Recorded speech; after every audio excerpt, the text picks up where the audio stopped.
fallacy of DevSecOps today. Wow. So first of all, John, Ell, thank you for coming today. Great to see you. John, I think we may have met once, but if not, great to meet you. Ell, we work May have together. met once or twice. Also, hello to both of you. Hi, Brian. So yeah, first of all, how did you guys get into cybersecurity, and how did you pair up? Like, what stemmed into this talk? As I'm the loudest one, right? Yeah, I'll kick it off. So I am the perpetual volunteer, and I found out there was a group called San Antonio Devs out here in San Antonio, and they were trying to get stuff going, and they were one of the more active groups. So I was just like, hey, I'm Ell. I don't know how to dev. I don't know how to code, but I think it would be fun to learn to do some new things. Can I hang out with you all? And then they said, yeah, we're going to have like lunch at this place. And that was food in San Antonio and me. So I was there like actually on time, which y'all know how rare that is. That's really just the beginning of a beautiful thing. And I met John because, and we're going to go into some of the talk, and I love that what we're following up because this is a little bit of a different spin on it with my experience of the hostilities that could be around some devs and some set communities. So how open everyone there was, and how John would sit down and when I said something, have an actual conversation with me instead of, oh, well, actually, or let me set you straight, or, let me bring down the hand of God on you. Definitely helped me just want to spur, things on. So yeah, In InfoSec, that never happens. I don't know what John's view of everything was, but that's how it went down on my side. John, John, real quick, I got a question for Ell real quick. So I'm curious, Ell, do you consider yourself an introvert or an extrovert? It depends. Ell, Okay. which I'm trying to get out of right now, is a complete and utter introvert. Oh my God, I will get off this call and go hide on the couch and think about everything I said, right? But when I present, I put on this persona, hey, I'm Ello Punk, and I'm going to be who I am, and I'm going to tell you what I think, and we'll pay the price later. I was curious because that's what you described, your start, right? Like, hey, I'm Ell, I want to do this. That's difficult for introverts, right? And so that's why I was curious to know that. So thank you for sharing that. Go ahead, John. I'm sorry for interrupting. Gutsy. Yeah, absolutely. Go ahead, John.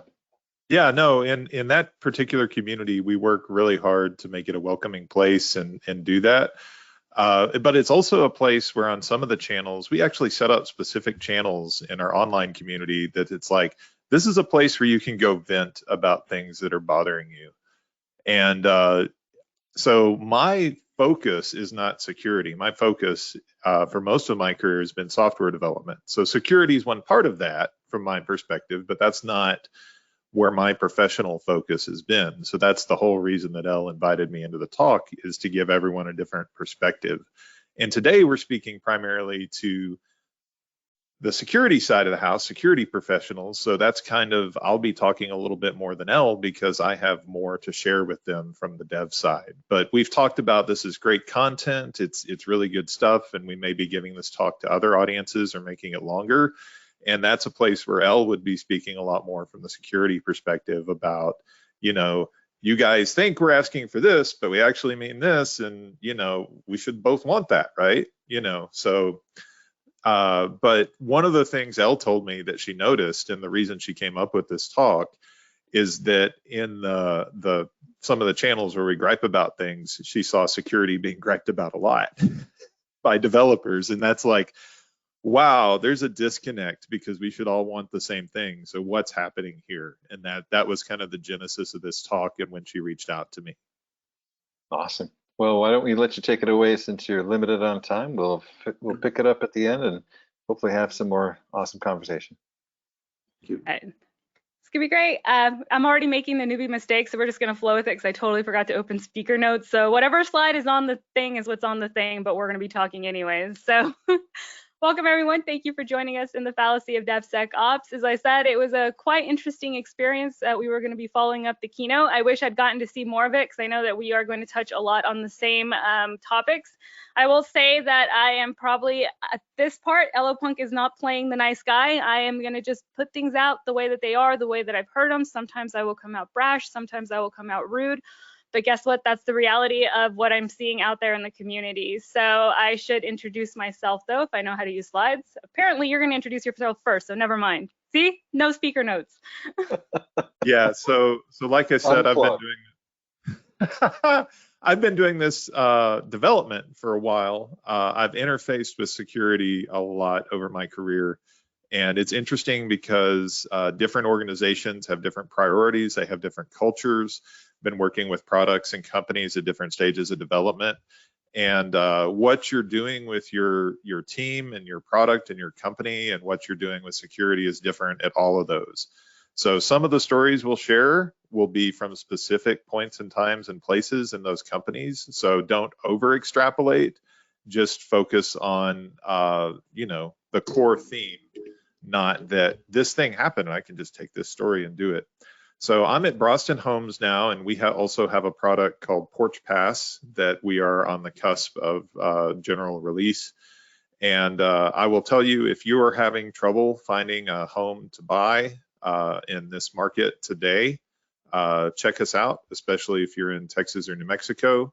And I never thought I would find myself at this place in my career, but at a certain point, I realized that I had done more work like Ford than Ferrari, and that most software is about enablement and not about software for other software developers. And so I really appreciate you having me here to speak with you today. And if you like my graphics, my new album, I Wish I Were a Security Professional, will be out on Sony Records next month. All right, thank you so much for killing time. I've got the slides going, so now I'll know where we're going. All right, so as I've said a few times, hey, I'm Elle, and I am a security trainer, actually senior technical trainer here at GRIMM. Ooh, we forgot that part. And I have spent the last year yelling at developers. I spent the last year going across the world, actually a few countries in here, talking to developers about how badly they treat us in security, how ill will they have towards us, why they ignore us, and just taking all of the comments and feedback that I've heard from the security community and going and laying it at their feet, only to finally get quiet and listen to them and hear what they're saying. And that's how this talk came about and why I'm presenting with John today. As I'm going back and pushing on him, finally I learned that I just needed to be quiet and ask, well, what is it that I'm missing? So I'm hoping that that's what we're all going to do here today, is we're all just going to be a little quiet, we're going to listen, and we're going to take in some words of wisdom, because the first thing that we're going to be talking about is the current state of DevSecOps. And the current state to me is exactly what I've been saying. I hear over and over and over that we're treated as secondhand citizens. Security never comes first, that security is always an afterthought. I've heard the statistic that 70% of vulnerabilities are in the application level so many times as justification to what's actually happening with these breaches. Like, it's not security's fault. We're not even in control of it. The devs are ignoring us. They're not listening. And it's created a culture that has gotten, in my opinion, out of hand. I had the talk actually with my manager. I know he's watching. I'm gonna throw him under the bus, where he goes, I don't like your view right now that you have of this war that's going on. And the more I think about it, the more that I become entrenched in it. Like, yes, that's what I'm seeing, that's what I'm doing. And so I'm wondering, John, can you tell us on your side of the house what you're seeing? How are things looking over there? Yeah, over here, I will tell you that we have enormous pressure from a lot of different directions. And one of the things, if you're in new product development, especially if you're in an earlier stage company or a company that's rapidly growing, that's compounded. And the perspective is, I'm graded on, did we ship? So the primary constituency that a lot of these teams are looking at in an agile way of working, which is how most companies are trying to do things nowadays, is, are we shipping the features that we promised? Are we sending things to marketing? And we'll talk some more. We'll come back and circle back to that about how that can affect what we're doing and why we're doing it and how we work together. But that's what's going on in dev world, is I have so many different things that I have to do, because I'm not just thinking about, can a security problem take me down? I'm thinking about, can a load problem take me down? I'm thinking about, can a particular bug that interacts in a bad way with another system take me down? I'm encountering those bugs. I'm dealing with a lot of different things. So as a developer, if you come in and you say, here's my checklist, go do this thing, I'm not going to look very highly on that. I'm going to be like, what? No, that's not what I'm graded on. That's not what the CEO told me is the most important thing right now. So we might get to that, in a month or 2 or 3 or in 2 weeks or whatever. And that's really not what anyone wants, because everyone on my team, I always have pride in what I do. I don't want there to be a security breach. But at the same time, when I'm handed a list of do all these things, I'm like, there's no way, right? Definitely. So I might even just move things off the way, but one of the things that I wanted you to talk about when you were talking about all these things is what you taught me about was, wow, that was a big, long, convoluted way to get to this, was when you were speaking about functional versus non-functional, and I'd honestly never even heard of the terms or why it was that you all would be addressing things in that way. Okay, yeah. So I already mentioned agile product management. You guys have, if you've been doing this for a while, you've probably already run into some of that and run into product managers and stories and features and, how do we prioritize what we do?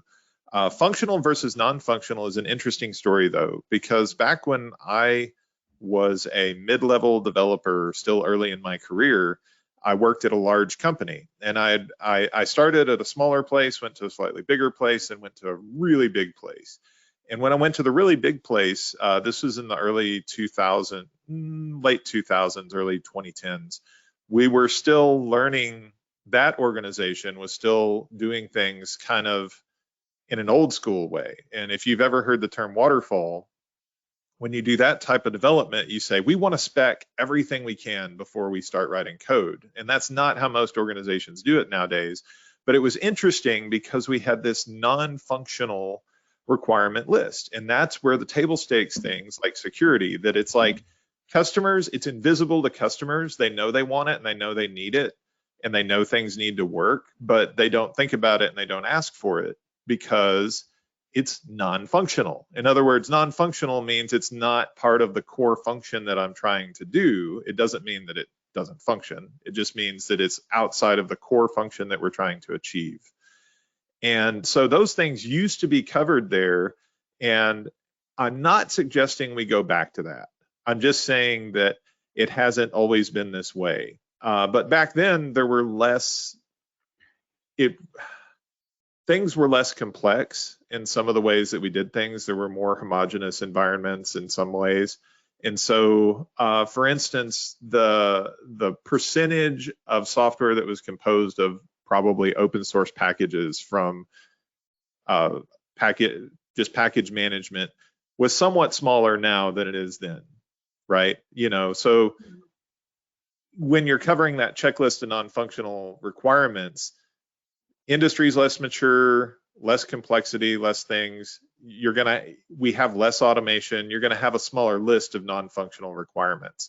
And so now the stakes are higher, table stakes are higher to get into the game. But at the same time, a lot of management companies, whatever, with our agile product management, we're not treating it that way. We're not asking those questions the way we could. So that kind of gives you a picture of where we are, and we'll talk about where we can go next, I'm guessing. And I don't know why we put pay premiums on security on this slide, because we probably want to talk about that, but I don't know if it makes sense to talk about it right here. Well, I think I will butt in and make us talk about it here. And the reason we were talking about it is we've gotten to a point where we have pushed away from, having all that functionality and having that be a priority. And so if we're going to go back to it, if we're going to find that solution, that middle ground is going to be our transition, that middle ground into how can we effectively accomplish security requirements and still have developers be able to do their day-to-day and the requirements, is going to be to have to find a way to pay back that technical debt, to pay back what is owed.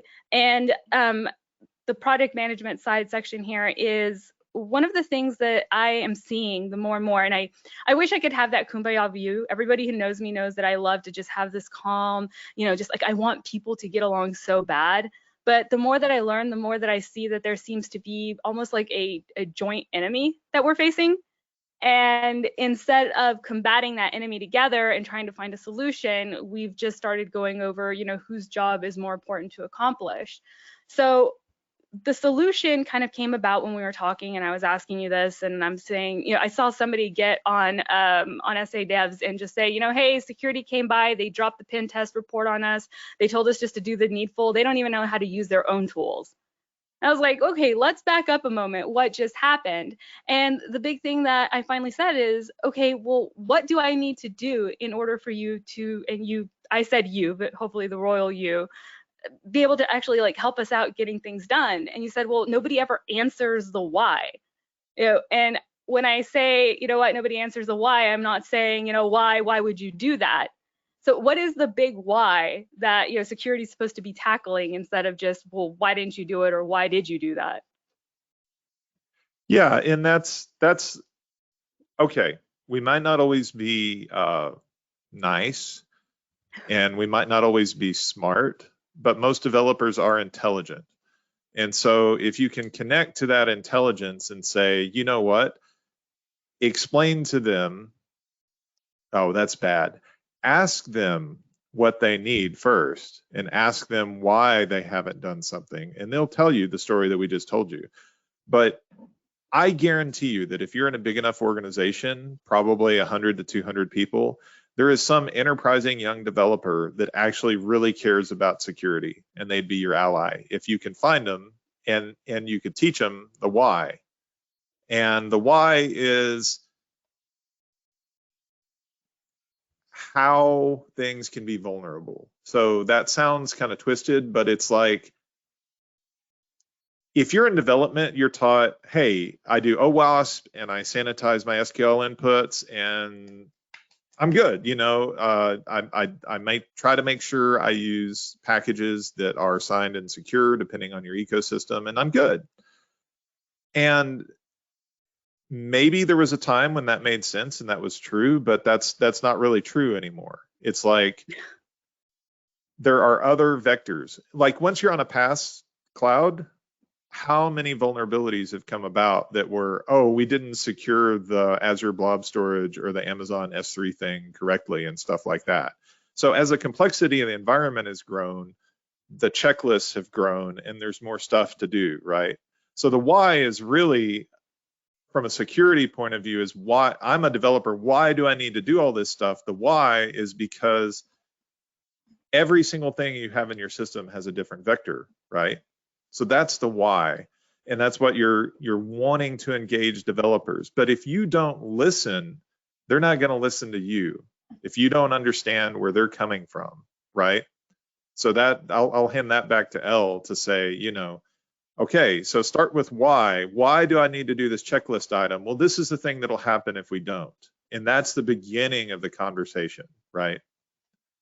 And I think on the other end, though, I push back to the devs, and I have, is that you all very quickly, and yes, I'm speaking broad terms, all right, I'm not going to speak for everyone, but devs that I have interacted are very quick to tell me why I'm wrong, why I don't understand it, why if I don't know how to code, I shouldn't do it. So I would push that, what, devs and security both need to say, how can we help? We both have a job that needs to get done. We both are under time constraints. I don't think anyone is going to say that the other isn't probably just bombarded with tasks that they're not going to get to finish in the amount of time that they have. So as a part of how can we help, it becomes part of the why. So if I go to you and I say, look, you have, 15 vulnerabilities in this code that we're seeing, why hasn't this been addressed?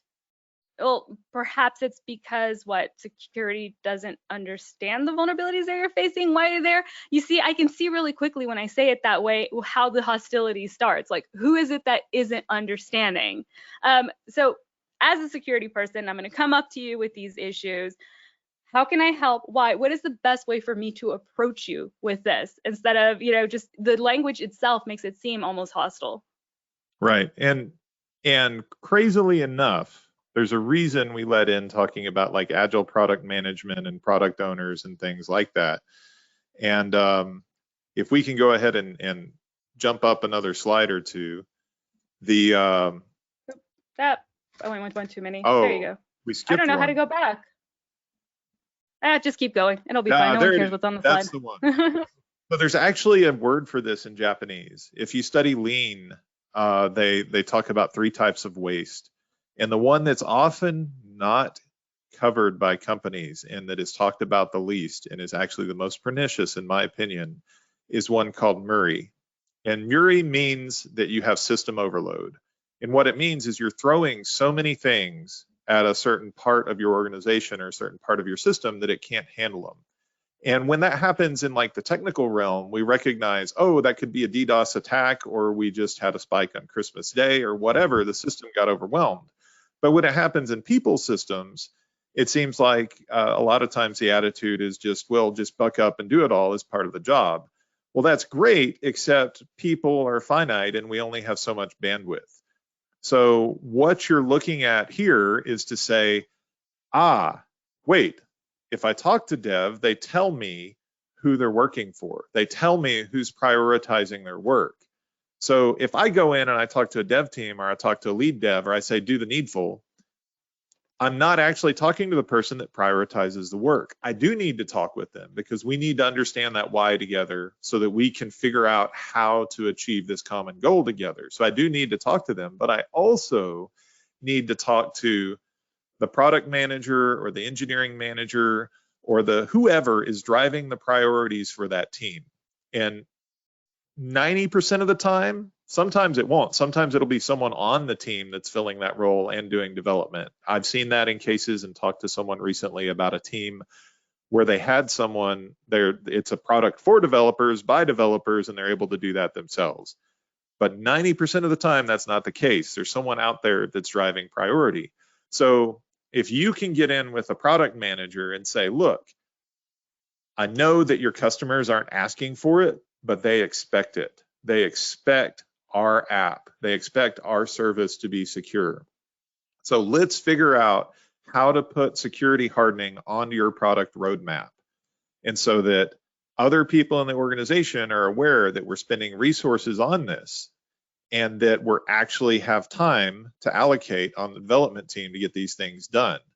And that could be milestones. It just depends on your industry. It depends on your situation. It depends on what you're doing. It could be that we reach a certain level of security certification. It could be that, you know, we've tested and hardened these aspects of the app or whatever. And those things might circulate internally. They might be told to the customer that, hey, we've improved the security of the application you're using or whatever. But that's the place to go, is not just to think about, oh, I need to hand this to the lead dev or the architect or the dev teams, and it's my job to go make sure they get this done. Find an ally over in management or in product management, because we all want the same thing, but our focus is different. And if you can work that into the product roadmap, you're going to get it. That will allow you to free up developer time to work on the things that you're looking at. You've also worked on the manager side of house, right? You're currently, you know, in that role, and I, you know, already teased our next slide because I don't know how to click buttons. But yeah, how realistic is this? I mean, you're telling me all these great things that I could do, and it would be great if I could go. But now I've become an internal salesman. Instead of on top of doing my security job, I now also have to go and sell you on doing this and get senior management. It seems like we're even adding more to our scarcity of time issue. So practicality and what you've been doing and the companies that you worked at, that you've taken leadership, like how realistic is what we're telling people to do? So this actually dives a little bit into career advancement in most companies and most organizations. And what I'm saying is not that soft skills and working with other people trumps competence, or you don't need to be technically competent. Technical competence is a baseline. It's table stakes. You can't do what we're saying to do if you're not technically competent. But what I am saying is, if you want to get things done with any group of people, this could be a outside of work, in work, I've put together basketball teams for the first time in my life in the past 6 months, and it's been a lot of fun, but gosh, it's hard wrangling stuff, right? Those skills, what we're telling you is to learn how to empathize and to learn how to find a common why and to connect and to learn how to prioritize and say, oh, because I tell you what, that product manager wants this finished thing, but they got to figure out what's most important and do that part first. You have to do the same thing. So what we're not saying is that technical competence isn't important. What I thought when I was young in my career is I thought if I am the most technically competent, I will climb the highest and I will have the brightest star and I will get the most plum things to work on. I will have the coolest stuff. And the only ladder I was looking at was technical competence. And what I found out after failing and failing and failing to get past a certain point was that, wow, technical competence matters, but when you pair it with these soft skills, that's where the rubber meets the road. And that's where you get traction for your technical competence. There are rare cases where there's someone who's super, super, super bright and you have that brilliant a-hole that makes something work and everyone has to work around them. But in most cases, that's not most organizations. That's probably not actually your organization. It may be happening. That doesn't mean it should happen. But your technical competence is important. But if you want to release the power of that technical competence, you're going to have to do that through some influence and some sales and some empathy in your organization. And as a young person, I hated hearing that. And now as an old person, I will tell you, I hate telling you that because it kind of shatters this idea of, hey, I'm good, I'm awesome, I can make a difference just because I have these skills. It's like, oh my gosh, I have to get more skills to release the power of these skills. Yes, and that's awful because that's the story of life. I have kids in their 20s and kids in their teens, and I've had to have this conversation over and over, and it sucks. But once you get past it and you accept it, it's like, wow, it's hard, but it's worth it. When you have an ally and you accomplish something together, it's all that much more sweeter than saying, I did this, to say, we did this. I know that you and I could talk about this for just ever, because first of all, I just like to talk and you're a storyteller, but we only have a limited amount of time. So one thing that we did is we put together, we're going to just break it down really simply for people to understand what kind of allies they can do. So on the development team, I would say, and we can both go back and forth on this, that for on the development team, I would tell people in security, don't just always approach the lead developer. And for that, I don't mean go to your junior developers and ask them to do things. I mean, take your junior developer to lunch. I mean, form connections with those, because you don't always want to be the guy that only shows up to say, why didn't you do this? How could you not do this? If you already have those connections, reaching out to someone and saying, I ran into this issue, do you have a second, is going to take a lot less time than going over there and stirring up a bit. And I know like management's going, oh my God, don't do that. We have a way that we work through things. You know, it has to go from the top down. Well, guess what? We ended up in this mess for a reason. Friendships and connections, even if they're just at work, are going to go a long way to being able to solve these problems and instilling security than, in my opinion, following some top-down model on how we ask permission to speak to people. So I know you laughed there, but it's true. I know I'm going to get that's not who you talk to about this issue. Yeah, what we're talking about is building and leveraging social capital for everyone to own security together. And like, y'all are the experts, and I appreciate that expertise. I respect it. But I tell you what, if you come to me or you come to my lead dev or my product manager and say, you have to do this because X, I still respect your expertise. I still respect your knowledge, but you keep doing that, it starts to chip away at my respect of you. And that's not what you want to happen. You want the people that you work with to respect you and to understand that you're on the same team. For product managers, security folks, how many of us even know who the product managers are, what products they're handling, what they're doing, who their customer base are, and how many of you are thinking, oh, why would I ever need to know any of that? If you're going to sell them on the security of their product, knowing who that product is going to go to, and perhaps maybe the security vulnerabilities that they've already run into, breaches that have already happened, might really help you sell security as a security as a service there, security as a function, as a good thing that the developers should be spending their time on. All right, so that's what I have on that one. John, any? Yeah, no, that's it. We've covered. There's so much more we could talk about with this. As soon as we dove into this, Elle said, this is an hour's worth of material, and we had to really trim it for y'all. So we left out some really cool stories. So if we give this talk again, follow us, and you may get the rest of the story, as Paul Harvey would say.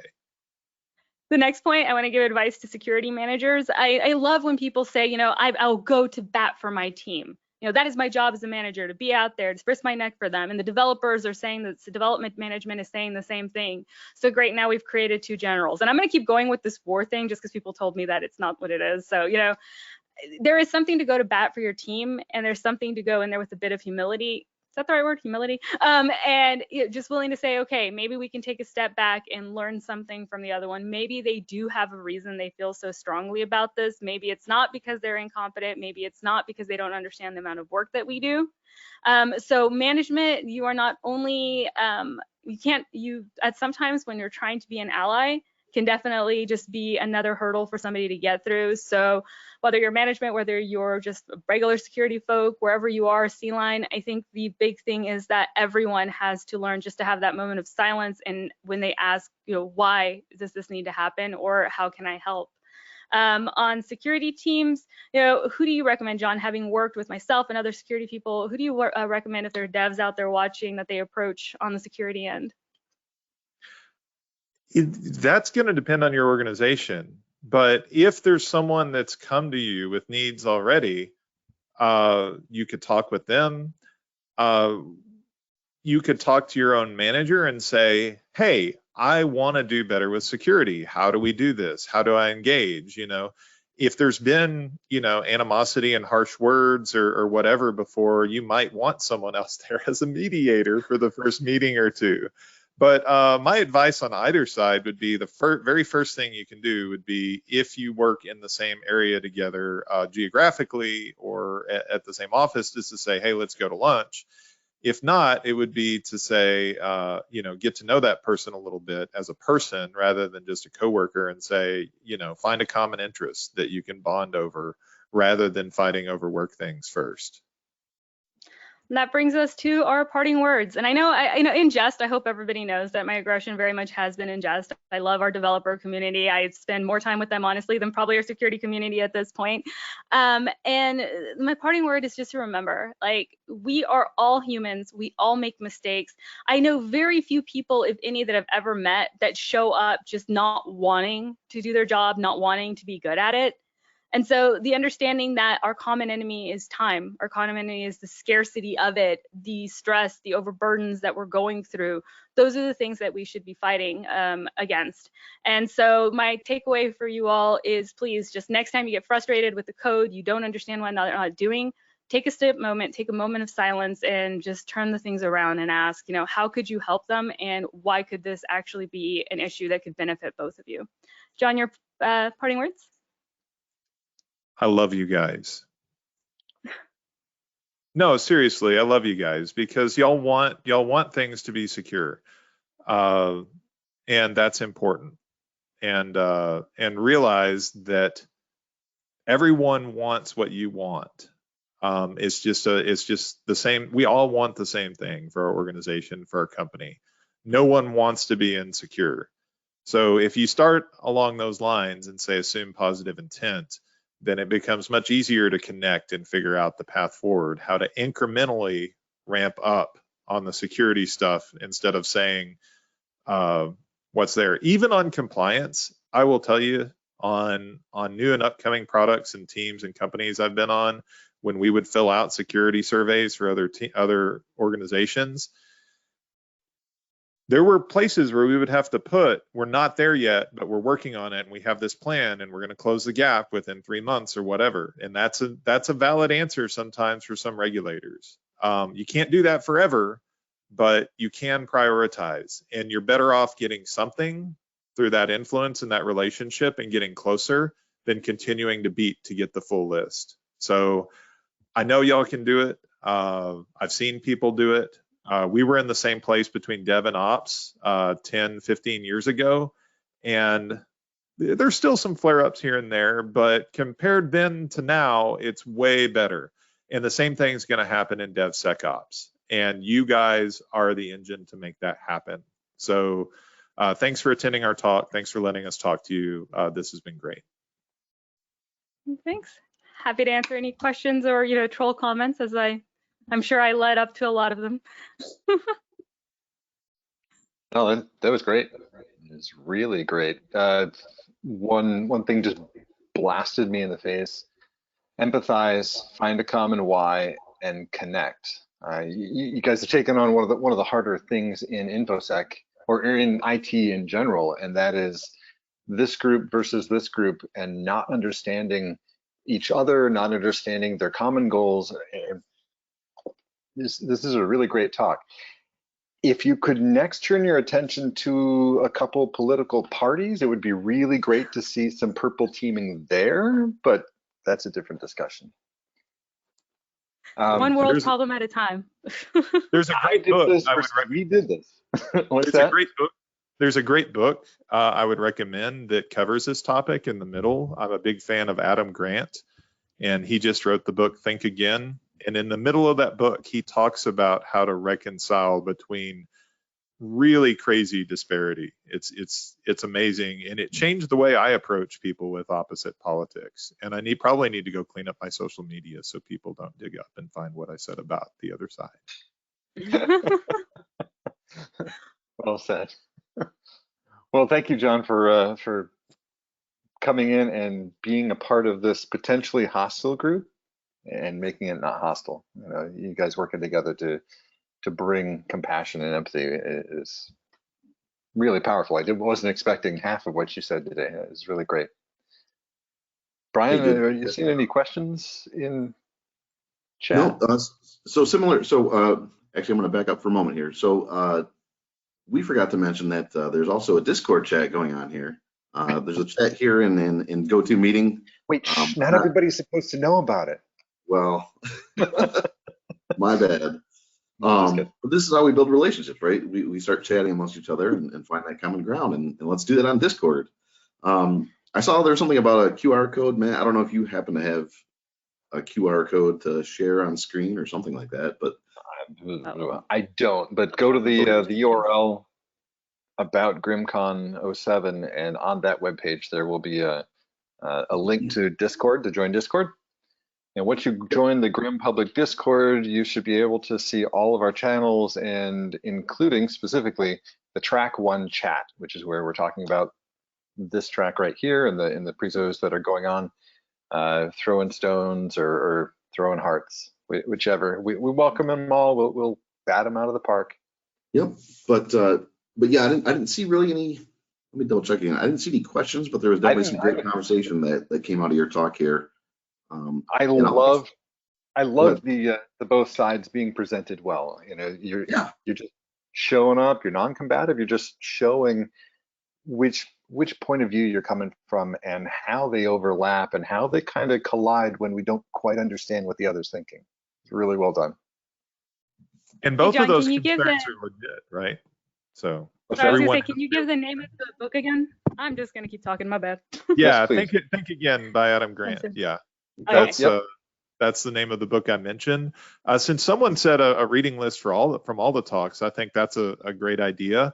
I'll be back on the track 1 chat to drop a few books that I'd recommend if you're interested in learning about this stuff. The Phoenix Project is another one I'd put out there. And if you want to learn about, process and overburden and how you work together, there's some other books too. So, yeah. Yeah, Brian just posted the one in there. Brian, you want to write that other one down that you just mentioned? So you said the Phoenix we do have a Project question also. from chat. Okay, yep, go ahead with the question, sorry. For devs, is there a real applicable security course in your experience, probably targeted, well, actually both of you, in your experience that's worth the time to take for them? Yeah, that's I want someone in the chat to answer that question, because I want to know that so that we can do that in our organization. I 100% have one for you. And it's not a course specifically. You don't have to take the cert, but just study for your Sec Plus, because in security, we talk in alphabet soup and we refuse to do otherwise. And then we look at you like you're crazy if you don't know if, SaaS or your SaaS, but is that security as a service, or is that your software as a service, or is that like a function as a service and, geometry? And I know it sounds tongue in cheek, but really, I think that has been going through dev and security worlds. The easiest thing for me to do is to learn their language, is to learn how it is they speak and why they speak in that way. And to me, starting out the Sec Plus was the one that just opened the doors for me. You don't have to know how it works, just know what it is. So that would be my recommendation, is just learn the language. And there's a concept on agile teams or lean development teams that they talk about called a T-shaped skill profile. And what that means is that I'm good at a lot of things, but I'm really good at one thing and I'm deeper there. And that idea is that if you talk about finding or building allies or whatever, that could be an initiative in your organization, is to say, hey, we would like one person on every team to have one of these certs, so they have that knowledge and can be a better interface with security about those things. And that's a concept that's familiar to agile teams, because they'll say, yeah, we have this guy's kind of the database guy, this guy's the source control guy. If you have questions, you have that experience, that expertise spread around the team. So that's really cool. That's fantastic advice. I run a GRC team where I work, and we do a similar thing.